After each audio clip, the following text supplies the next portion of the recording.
मोहम्मद यूनुस जी का कहना है कि बांग्लादेश के इस संदर्भ में एक सवाल और कि जो वहां के इंटरिम लीडर हैं कि नॉर्थ ईस्ट स्टेट जो है वो लैंड लॉक्ड स्टेट्स हैं और चाइना को जो है जो भी कुछ करना है वो बांग्लादेश के थ्रू जो है वो मार्केट एक्सेस है, चारों तरफ सी का वो है। इसको आप कैसे देखते हैं, इनके स्टेटमेंट को कैसे देखते हैं? देखिए, मैं इतना ही कहना चाहता हूं कि नरेंद्र मोदी की सरकार है। भारत की 1 इंच जमीन पर हम किसी को आंख नहीं डालने देंगे। एंट्री का तो सवाल ही नहीं।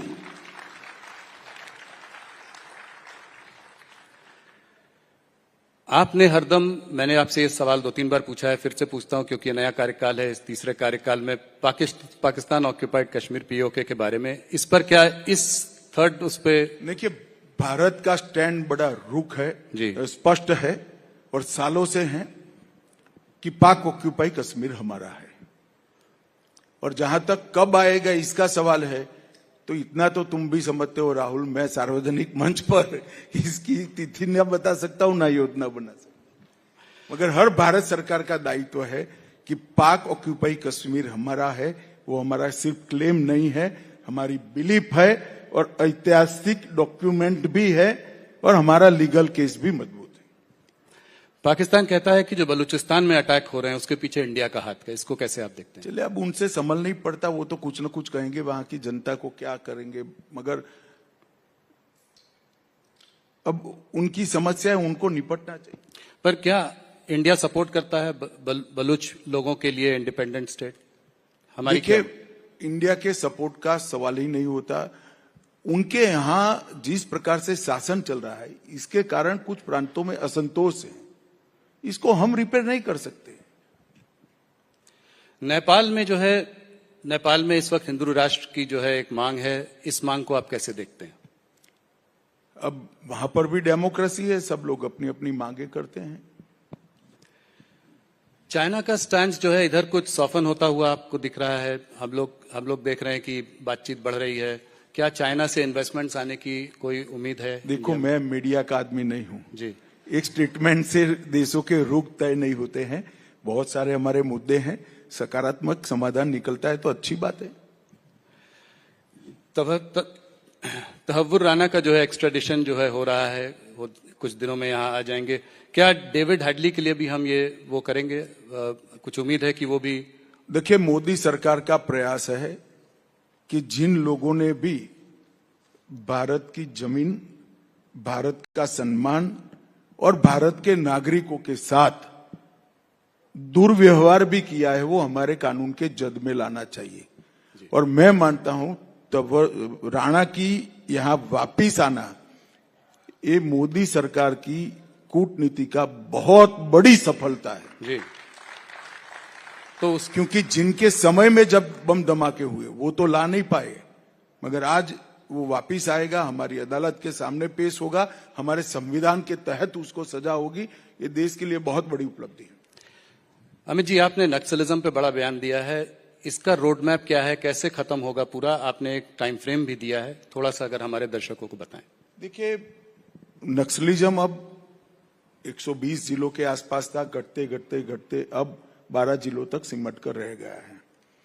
एक जमाने में स्वप्न देखते थे पशुपति टू तिरुपति का, वो सपना उनका चूर चूर हो गया है। बिहार मुक्त हो गया है, झारखंड मुक्त हो गया है, महाराष्ट्र ऑलमोस्ट मुक्त हो गया है, कुछ तहसील बच गई है, मध्य प्रदेश ऑलमोस्ट मुक्त हो गया है, कुछ तहसील बची है, तेलंगाना मुक्त हो गया, आंध्र प्रदेश मुक्त हो गया, उड़ीसा मुक्त हो गया, केरल मुक्त हो गया है, कर्नाटक मुक्त हो गया है। अब कुछ जिले और कुछ तहसीलें बची है और ये थोड़ा लेट भी इसलिए हुआ है कि बीच में 5 साल कांग्रेस पार्टी की सरकार आ गई।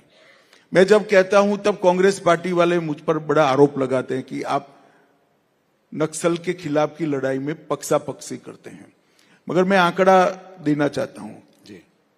24 में हमारी सरकार बनी छत्तीसगढ़ में, 24 से अब तक 25 में टोटल 436 नक्सली मारे गए, 1364 गिरफ्तार किए गए और 1400 सरेंडर हुए। 15 साल का टोटल ये नहीं है। छत्तीसगढ़ में हमने सुरक्षा वैक्यूम को समाप्त कर दिया है। विगत 5 सालों में लगभग 380 कैंप बनाए हैं और सीआरपीएफ के जवान, आईटीबीपी के जवान, बीएसएफ के जवान और छत्तीसगढ़ पुलिस घने जंगलों में, एक प्रकार से इसके लिए शब्द उपयोग करना है तो घोर तपस्या कर कर इनके पीछे लगे हैं और उनके उन्मूलन में लगे हैं। फिर भी मैं तो आज के कार्यक्रम से माध्यम से कहना चाहता हूं, कई लोगों ने सरेंडर किया है, जिनके हाथ में हथियार है, हथियार डाले, मेन स्ट्रीम में आए और अपना जीवन अच्छे से बिताए। उत्तर पूर्व में भी 10,000 लोगों ने सरेंडर किया है, 20 समझौते हमने किए हैं और उत्तर पूर्व में कमोबेश टेररिज्म समाप्त हो चुका है। परंतु एक बात निश्चित है कि 31 मार्च 2026 इस देश में नक्सल हिंसा पाश बन जाएगी।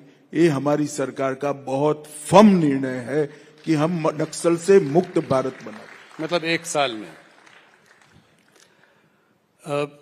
अमित जी, भारत के अंदर खालिस्तान की एक्टिविटीज कुछ बढ़ रही हैं क्या? आपका क्या वो है? और पंजाब की सरकार जो है वो कितनी सक्षम है इसको कंट्रोल करने में आप लोगों के साथ मिलकर? देखिए, पंजाब सरकार की प्राथमिक जिम्मेदारी है जी, मगर भारत सरकार की भी जिम्मेदारी है।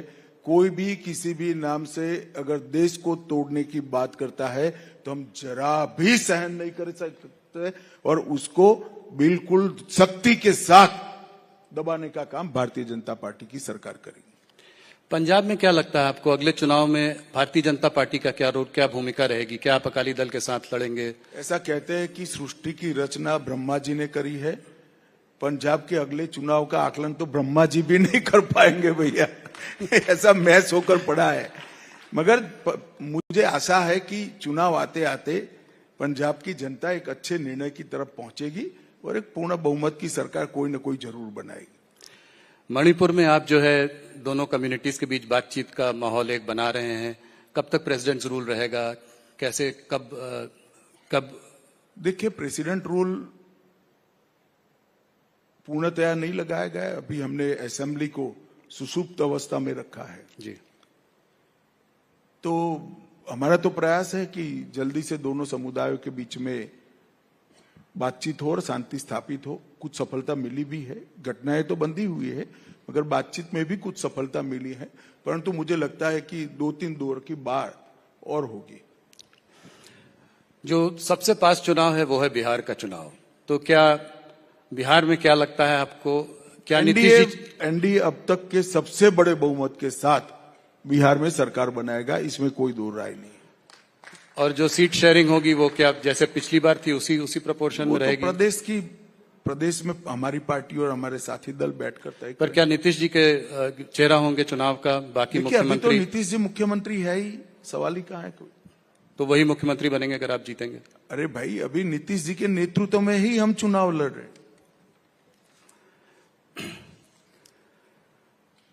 कुछ पर्सनल सवाल आपसे पूछना चाहूंगा। हर बार 2-3 पूछता हूं, पर इस बार भी कोशिश। पूछकर क्या करोगे? कुछ निकलेगा नहीं यार। मैं फिर भी कोशिश करता हूं। मैंने सुना है कि आपका जब जन्म हुआ था तो आपका शरद पूनम के दिन जन्म हुआ था, तो बहुत दिनों तक आपको पूनम भाई के नाम से भी लोग जानते हैं और आपके नामकरण में बहुत देरी भी हुई थी। इसकी क्या वजह थी, कुछ बताइए। नहीं, मेरी बुआ ने मन्नत मानी थी कि 5 साल का हूंगा तब नाम तय किया जाएगा। चूंकि मैं पूनम के दिन जन्मा था तो सब पूनम कहते थे। इसमें कोई बड़ा रहस्य नहीं है भाई, हर एक बच्चे के साथ गांव में होता है। एक कहानी जो मैंने आपसे भी सुनी है थोड़ी बहुत, कि जब आप 11 वर्ष के थे तो आपको आपके घर वाले चाहते थे कि आप यूएस चले जाएं, तो आप घर छोड़कर भाग गए। छोड़ो, मैं भारत छोड़कर कहीं नहीं जाने वाला, यहीं रहूंगा, यहीं लड़ूंगा और यहीं जीऊंगा।